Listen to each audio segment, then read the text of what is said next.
Today, we are going to demonstrate a masterclass in collaborative workflows.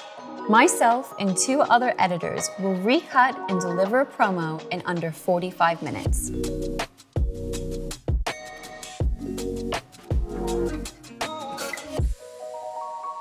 Hi, I'm Natalie. I work with Sohoeditors, and we deliver live masterclasses on stage, like this one at Guildhall School of Music and Drama.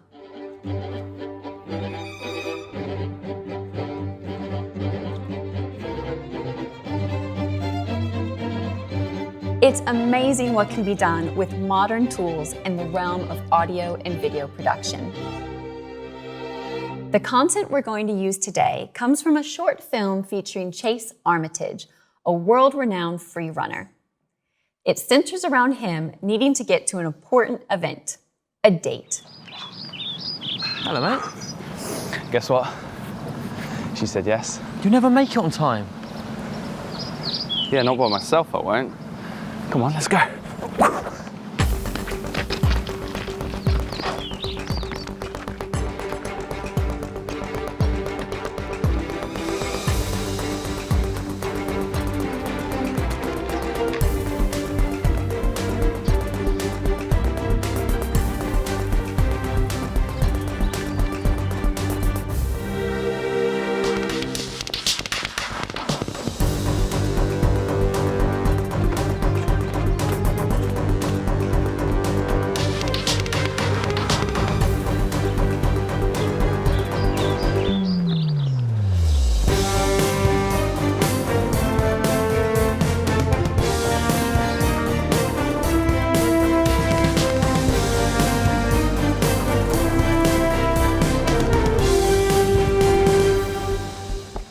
As you saw, it was very dynamic, full of energy. Over 600 gigabytes of footage was captured on a variety of devices like Canon, Red, DJI, iPhone. Now, if the whole team was back in the office, we'd all have access to this media in the Final Cut library. But we're not there. How do we get to work? We're going to use Postlab, an app and cloud service specifically designed for editors, where we'll be able to have all the media we need and Final Cut libraries that will be shared between us. So the first step is Aaron. He'll have access to all the original 600 gigabytes of footage. He'll ingest, organize, and create a proxy Final Cut library. Why proxy? File size. It takes a long time to transfer large files over the internet.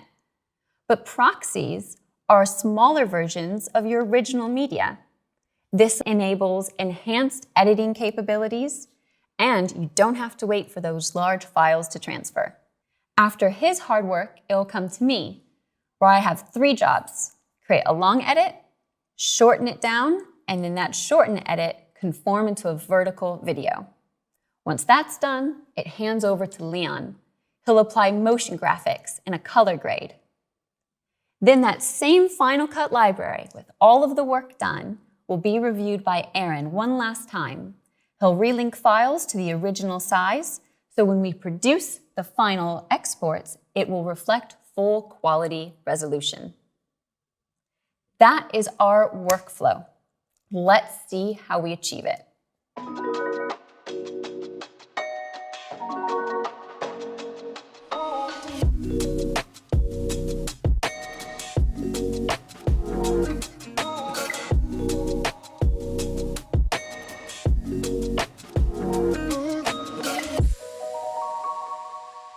Hello, I'm Aaron, and I'm going to be doing the ingesting, organizing, and the eventual export of this project. So we're going to start off in Postlab. Postlab is a really fantastic companion tool for Final Cut Pro because it enables multiple editors in different locations to access the same library. So we're going to hit Start Editing, and that brings up this central library that I've been creating inside Final Cut. All right, so in Media Day 1, we have been already importing various footage files from day 1. And I've been creating keyword collections based upon the camera. So we've got footage from Canon, DJI, which is the drone footage, iPhone shots, and Red Raw. And I've also been creating a selects folder.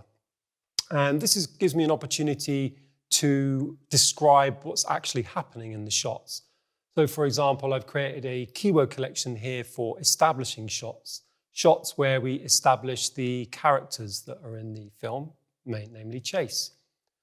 I've also got this jumps keyword collection, which has got a number of all the really cool jumps that Chase does. Okay, so now I need to start importing some footage into day 2. And I'm going to select all the files, make sure that they're going into the event for media day 2. And what's important here is that we make sure that we leave the files in place rather than copying them to the library. That keeps the library nice and small and enables us to share that over the internet, and in our case, via Postlab. We're going to create keywords from folders, and this will mean that the camera footage is automatically placed in the relevant keyword collection. So looking at our Media Day 2 event, you can see that the files we've imported have already been put into the correct camera categories. So we've got our Canon, DJI, iPhone, and Red footage. Now, this footage is pretty large. We've got Red Raw files here, very, very high resolutions. So it's no problem for this Mac Pro. It can play very, very high resolution RAW. But we don't want to send all of that over the internet to our editor. So we're going to create proxies. Now, this gives us a new dialog box that's new in 10.4.9. We have the option of going to ProRes proxy, and we also now have the option of going to H.264 for very, very small files. In both, we have also the option to adjust the frame size from 12.5, 25, 50, or the same as the source, and a variety of different formats. So it gives you loads of flexibility in terms of how big the files you want to make are. We're going to leave it ProRes proxy at 50% because it's a nice balance between quality and size and perfect for editing. So that's going to make the transcodes in the background in no time at all. And we're going to look at the red files. So this first clip here has actually got some sync audio which we need to connect. So I'm going to drag this file into the sync needed keyword collection I've created. And I've also created this audio smart collection, which basically lists all of the audio files automatically. And there's 3 files in there that were all separately recorded. One was recorded on a boom mic, and the other 2 were recorded on lavalier mics. I'm going to drag those into sync needed, select all of these files, and go to synchronize clips. And this has got internal timecode. All these clips have got internal timecode. So we don't need to click on the use audio for synchronization. Okay, so that now creates a sync clip. I'm going to drag that into the Red Raw keyword collection. And now we're going to start doing a basic selects pass, so selecting the bits of the footage that we like the most. So I'm going to make sure that the skimmer is turned on and find the start of the action. And then the end of the action. I'm going to hit I and O to create the in and out points. And then we're going to make sure that we open up our selects folder, and I'm going to call this an establishing shot, because what it does is it establishes these 2 characters being important for the film. I'm going to drag that into the establishing keyword collection. And then our editor should know that this needs to go at the start of the film. This second shot is a really cool one. They do this amazing jump. Look at this in slow-mo. Very cool. So I'm going to create my in and out points for the action. And this is a slow-mo shot. So I'm going to put that into the slow-mo keyword collection. It's also a jump. And they're also doing a run. So we've got lots of ways to describe the same shot. And I think this shot could have something special done to it by our grader, Leon. So to flag that up, I'm going to create a role. And roles are a really nice way to organize footage because you can basically change the color of the clip so that it's quite clear that something needs to be done to this clip. And it flows down to the timeline level. So we're going to go to Assign, Video Roles, and Color Grade. You can see here that it's changed the color of the clip itself. We're going to go to this last clip, going to our in and out points, and he does this amazing jump up the wall. And I'm going to call that an up and over. And all of these keyword collections are really going to help Natalie, our editor, to sort of define the shape and the structure of the edit. All right, so I think we've got all of the clips we need selected. And now it's time to get those files over to Natalie. But if we just take a look at the size of the original media, you can see here that the original media is 542 gigabytes. So even on the fastest internet connection, this would take forever to upload. So we don't want that. But our proxies are of much more manageable 2.6 gigabytes. So we're going to just copy the proxy files. So to create a proxy library, we're going to make Postlab in charge. So I'm going to go over to Postlab again. And we're going to let Postlab do the creation of the library.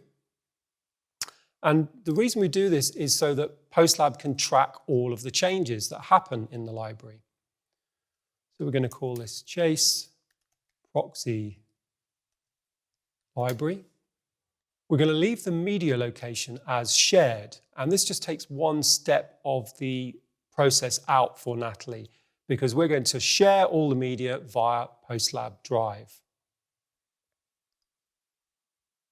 So that's going to create a new library for us. Now we have this new library called Chase Proxy Library. And we're going to hit Start Editing. So it's going to ask us where we want to put our storage. So we're going to make sure that the storage is in Postlab Drive, in this folder we've created. The motion content we can store inside the library because motion files are very, very small. And the cache is always set locally, so we can just put that into our cache folder. Backups we can leave where they are. Fantastic. Okay, so automatically this library that's been created creates an event called main event. Now let's make this a little bit more useful. We're going to call that media. And we want to match all of the organization that I've been doing in my library in the new library. So we're going to copy these folders I've been creating over into the media event of the new library. And that's going to enable us to have organization already built in to the library as soon as it's opened. Now what we need to do is just choose the two selects folders from Media Day 1 and 2. Select all of these files and drag those over to the media event. So this gives us this new dialog box. And in this dialog box, we have the option of including the original media, but obviously we don't want to do that. We've already seen that it's over 500 gigabytes. We're going to create a nice, lean, lightweight proxy library. Just checking where the media destination is.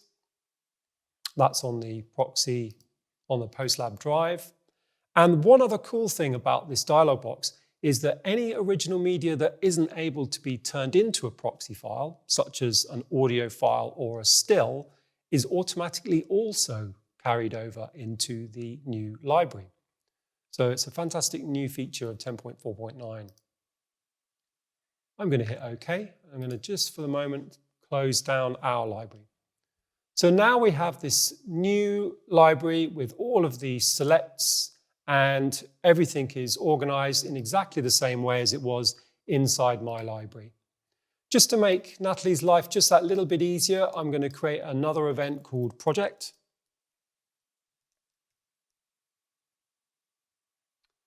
And you can see that the media that's in here, it looks for the moment like it's offline. But in fact, it's all there because we just need to swap over to proxy only. So all of the media is there. Fantastic. One last step. We're going to go back into Postlab. And we're going to upload this to Postlab. So proxy, library, created. Over to you, Natalie. Okay, uploading, and over to you, Natalie. Now it's my turn. Erin just sent a text saying the files are ready. On Postlab, I'll have access to all the media I need, including the Final Cut library Erin has already created for me. When I open up Final Cut, under View, I'm going to change the playback from optimized original to proxy only, because I'm in a completely proxy library today. I'm not having to wait for any large files to download. Here over at my sidebar, I see that Erin has very kindly created a keyword collection for me. I'm very pleased about this. It's going to help me work efficiently, especially since I'm on such a tight deadline.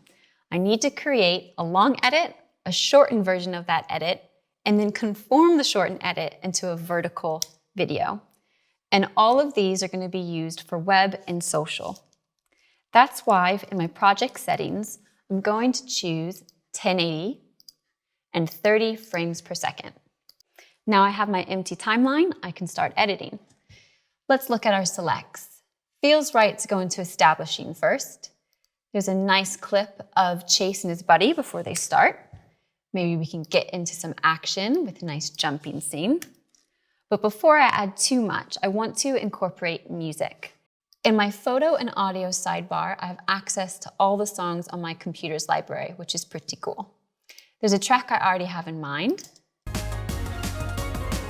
Got a lot of energy. It's fun.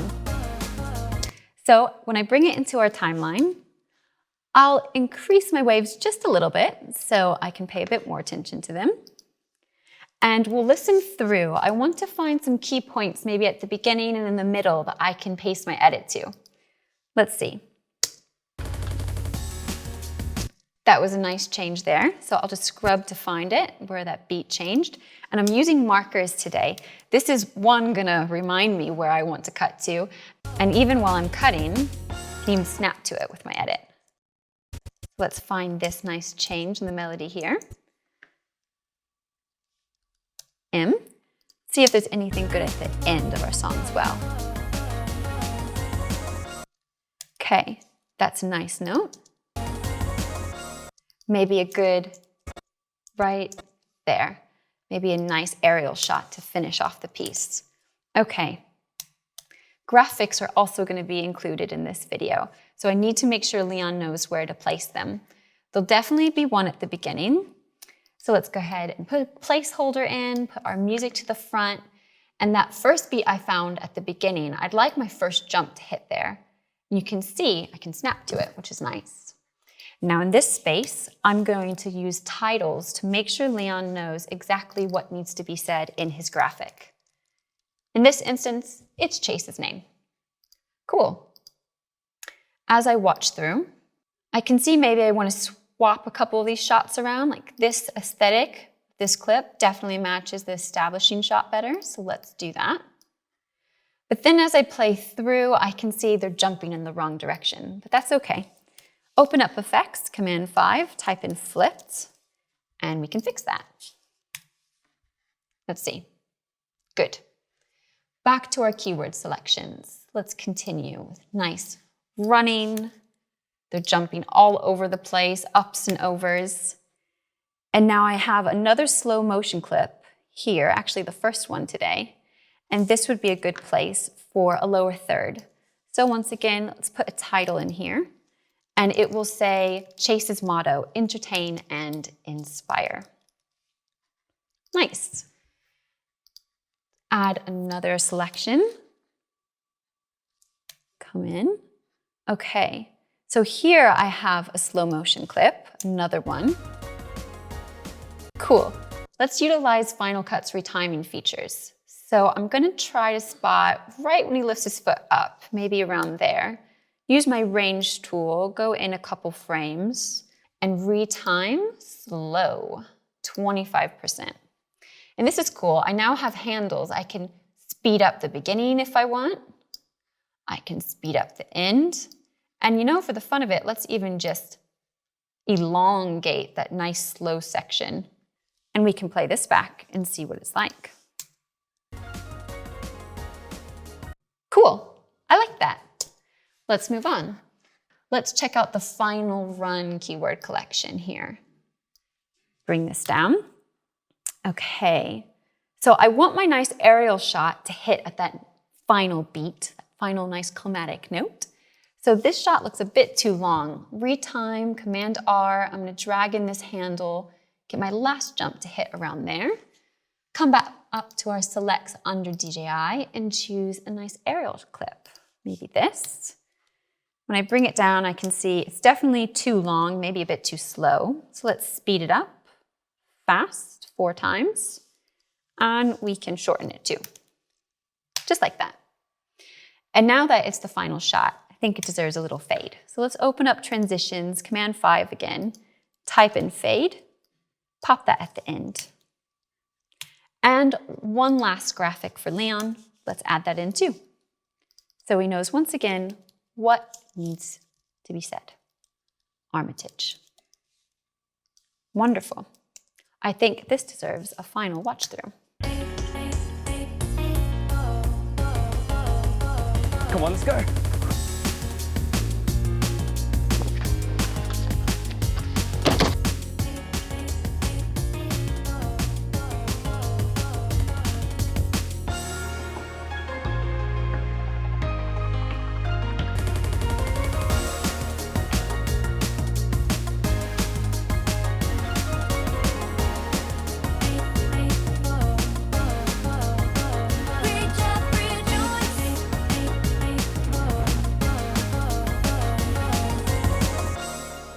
Nice.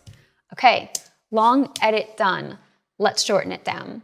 Duplicate project from the timeline header. Make sure we name it properly as well. This is now the shortened version.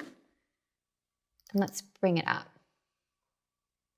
Okay, so to shorten it down, I'm going to take out this score, come back to my photo and audio sidebar, because I have a cut down version of the music. So I'll bring my score down, get rid of these. And now I'll just hold on Command and get rid of some shots that I don't think we want in the shortened one, just to keep it pithy. This looks good. Right, and let's come back and watch through.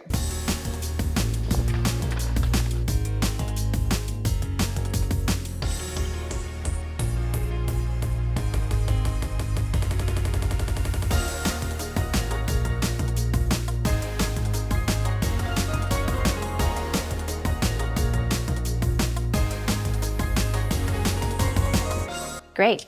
One last step. Now that I have my shorten edit, I need to conform this video into a vertical video, but I don't have to do it manually. Coming back up to our project, we can right-click and choose Duplicate Project As. And now under video format, I can choose vertical or square. Let's go with vertical.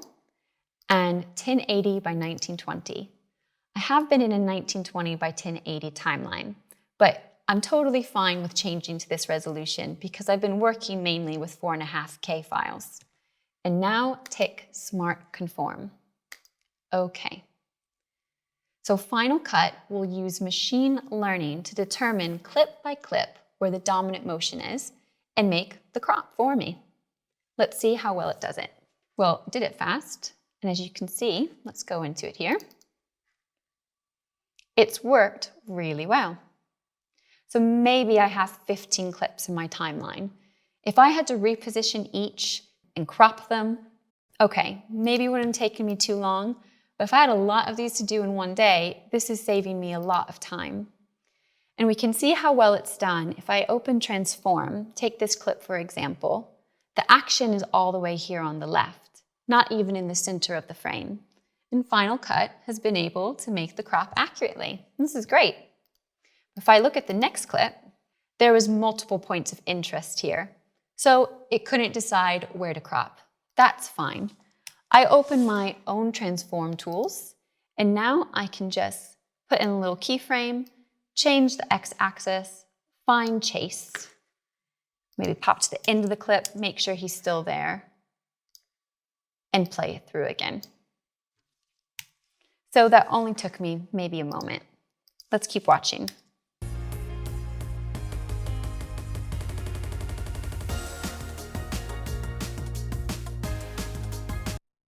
So one more shot here, same thing, just there was a lot of activity taking place. So let's get our transform tools open and let's find Chase. He's over here. Little keyframe, move over to him, no problem. And let's watch through. Just took me a moment. Smart Conform has got me pretty much there. Just a few little tweaks here and there. Okay, so I have my long edit, my shorten down, and my conform to vertical. Now I'll go back to Postlab and I'll upload this Final Cut library with all of the changes. Now we'll be ready for Leon to apply graphics and color. Over to him. Hi, I'm Leon. I'm going to be working on the motion graphics and color grading on this 2020 iMac. It's got more than enough power for the kind of work that I do. So it looks like Natalie has sent me a library with the finished edits via Postlab. Natalie has been working with Proxy Media, but I've actually had time to download the original media that's been used in this edit. So I've got choices. I could continue using the Proxy Media stored on the Postlab drive, but instead I'm going to switch Final Cut to original media, and I'm going to relink to the files that I've downloaded to my desktop.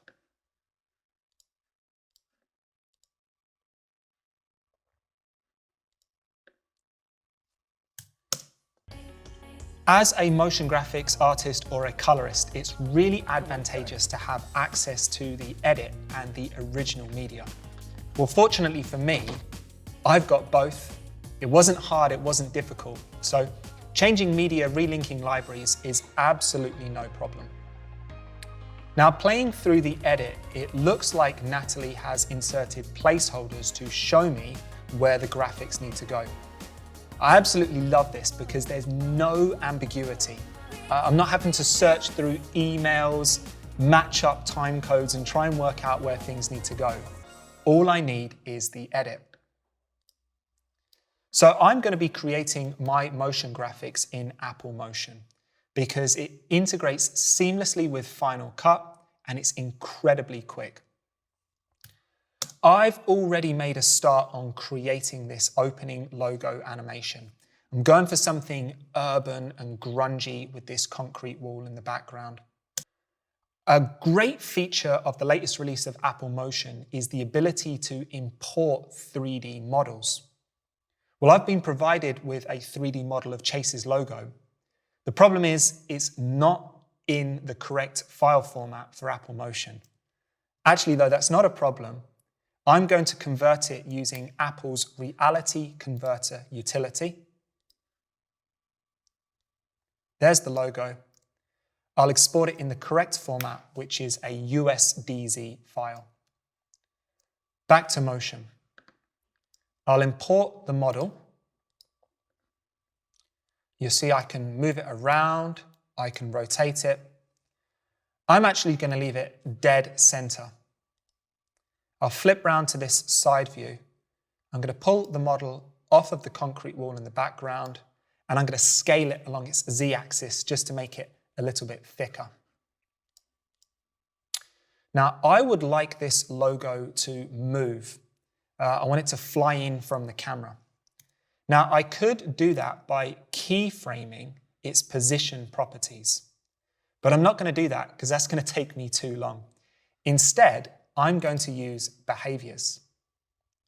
Now, I love behaviors because they allow me to quickly apply complex animations to an object without having to mess around with programming keyframes. They allow me to work really fast, really efficient. I'm going to add a basic motion move behavior. Let me set that up to have the logo fly from the camera. I'm also going to modify the speed so it decelerates as it settles. Great. I can also add behaviors to specific parameters. I'm going to add a behavior to the y-axis, this logarithmic behavior. And it's going to give me this really nice organic spin as the logo comes in. Another great feature of behaviors is that I get this visual representation in my timeline. I can manipulate that and edit it just like I'd edit videos in Final Cut. Now, another great thing about working in a 3D environment is that I can make my animation more engaging by animating the camera movement rather than animating individual objects moving.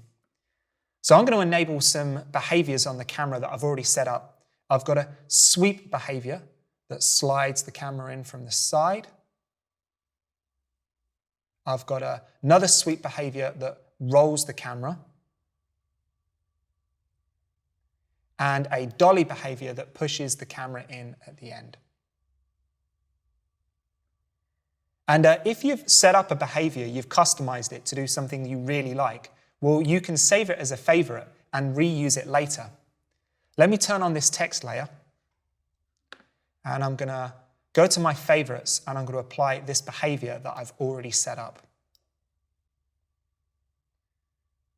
So it makes the text pop in letter by letter. Excellent. This is almost done. I just want to add some more lights to the scene to make the logo and the text really, really pop. In Apple Motion, I can add an individual light or I can add a group of lights. They've already been set up to achieve a particular look or an effect. I'm going to add this backlit light setup. There you go. It just gives the logo a really nice pop. Right, I'm all done with my animation. I'm going to save it as a Final Cut title. And what's great is this is going to go directly into my Final Cut library of titles. Back to Final Cut. I can open up my library of titles. Here it is, titles, Chase Armitage, opening logo. I'm going to drag it in and I'm going to replace the placeholder that Natalie created for me. Let's have a look. Come on, let's go. Look at that. Still playing in real time alongside the original red raw media and all of this on an iMac. I've also created earlier a lower third that I need to pop into the video. I'll drag that down onto the timeline and replace the placeholders that Natalie's left for me. You'll notice that the title automatically inherits the text from the placeholder. Let's pop the other one in. Excellent. So now you really start to see the power of this workflow. Come on, let's go. I've not had to mess around with rendering huge files with alpha channels, exporting from Motion, then importing into Final Cut. My titles went straight from Motion into Final Cut. And what's even better is that the text fields remain editable once it's in Final Cut. In fact, even better than that, because it inherited the text from the placeholders that Natalie created, I've not had to type anything, which means there's less opportunity for me to mess things up. And because Aaron has already configured the library to store the title generators within the bundle, when I hand back the bundle, it's got the titles built in. Anyone else who picks up or edits this project has access to my motion graphics. Fantastic. Motion graphics is done. It's now time to do some color grading. I've been asked if there's anything that I can do to make these slow motion shots pop and stand out a little bit more. I'm going to selectively desaturate the images using the hue versus saturation curves. This line, this graph, controls the saturation of different colors within the image. I'll create some control points to protect the orange in his jumper and Chase's skin tones. And then I will desaturate the rest of the image. There you go, that looks pretty good. So I need to get that grade onto the other slow motion clips in my timeline. I could do that by copying and pasting attributes, but instead I'm going to create an effects preset of this grade. I'll create a new category for it called Chase Armitage, and we'll call it Slow Motion Look. You'll see the power of using effects presets in a collaborative workflow in a moment.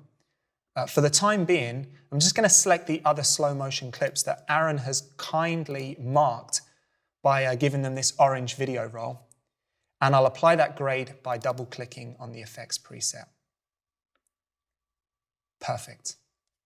So I've also been asked if I can suggest a creative look for the entire video. Now, if I had the time, I'd go through clip by clip, grading each clip individually. Sadly, I'm on a deadline. I don't have much time, but I've still got to do something. So we'll just do a quick grade over the entire video. To help me do that, I'm going to select all the clips in the timeline and I'm going to turn them into a compound clip.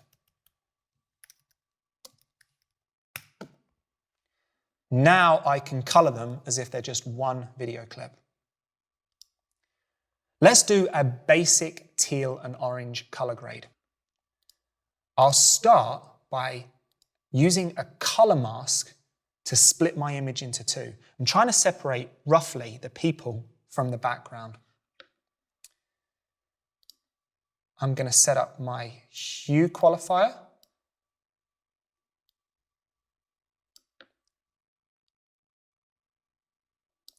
I'll set up my saturation qualifier. And I'll set up my luminance qualifier. And now I'm going to push some orange colors inside the mask.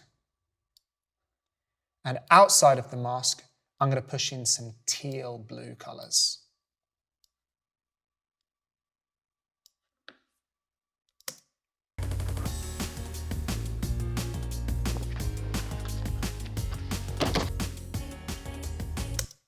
All right, that looks pretty good. So I'm going to save this grade as an effects preset as well. It's up to Aaron to decide whether or not to use this color grade. If he likes it, he can apply it using the effects preset. But for the time being, I'm just going to delete it from the compound clip. Now, one last thing that we need to do. We just need to put the titles on those short edits as well.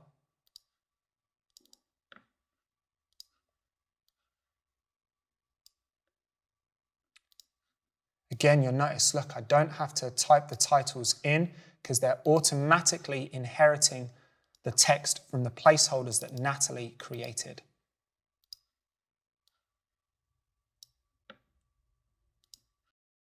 So I've finished my motion graphics. I've integrated them into the edit. And because they're stored within the library, the rest of the team now has access to them. I've also saved my grades as effects presets and copied them to the Postlab drive, so everyone has access to them. Let's go back to Postlab. I'm going to upload this.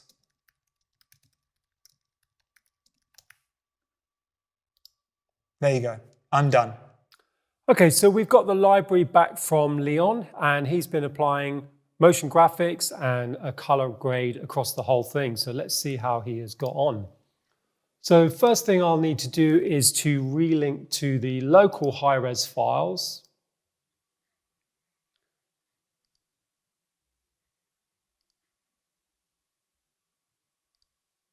And so that should give me all of the resolution, all of the original media, the R3D, the lovely raw quality.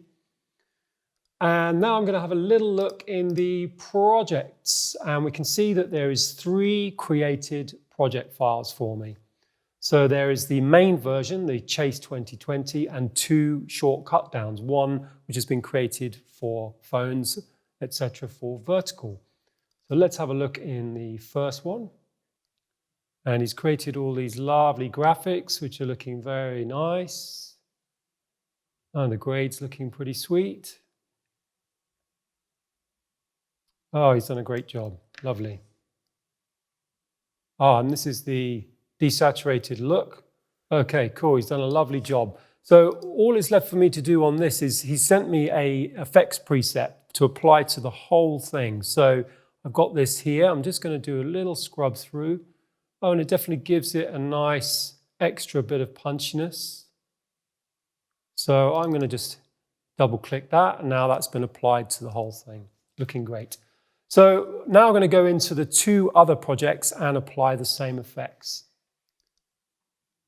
So this version, I just need to, first of all, do the desaturated effect on the highlighted clips here that have got roles for grading. I'm going to double click the effect. And that's looking perfect. Now I'm going to select all of the clips and create a compound.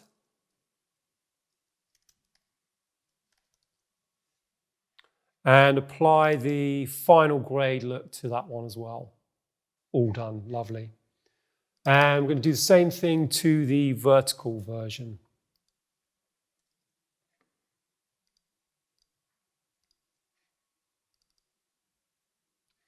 So that's the desaturated slow motion look. Now, I think with the vertical version, maybe the final grade look is going to be a bit much. So we're going to leave that. Now what we need to do is we need to export these. Now, if I sent the original files, obviously they would be very, very large. So we're going to compress them, and so they're easy for the client's approval. So let's send these over to Compressor, which will compress the files down to a nice manageable size. And we're going to put the preset published to YouTube on the first 2 files. And the good thing about that is that we could actually automatically upload those to a YouTube account. And we can do that by signing in down here, and we can put in metadata, titles, etc. And then I'm going to put this vertical video preset that I've created for vertical files. Okay, so all that's left to do is to hit batch export and send those files to the client. That's our new workflow. 3 different editors, all in different locations, able to come together to produce what the client asked for. We used Final Cut, Motion, Compressor, Postlab, keeping us all linked together. And we did this in under 45 minutes. This demonstrates just how seamless working collaboratively and remotely can be. We hope you've enjoyed this masterclass on collaborative workflows.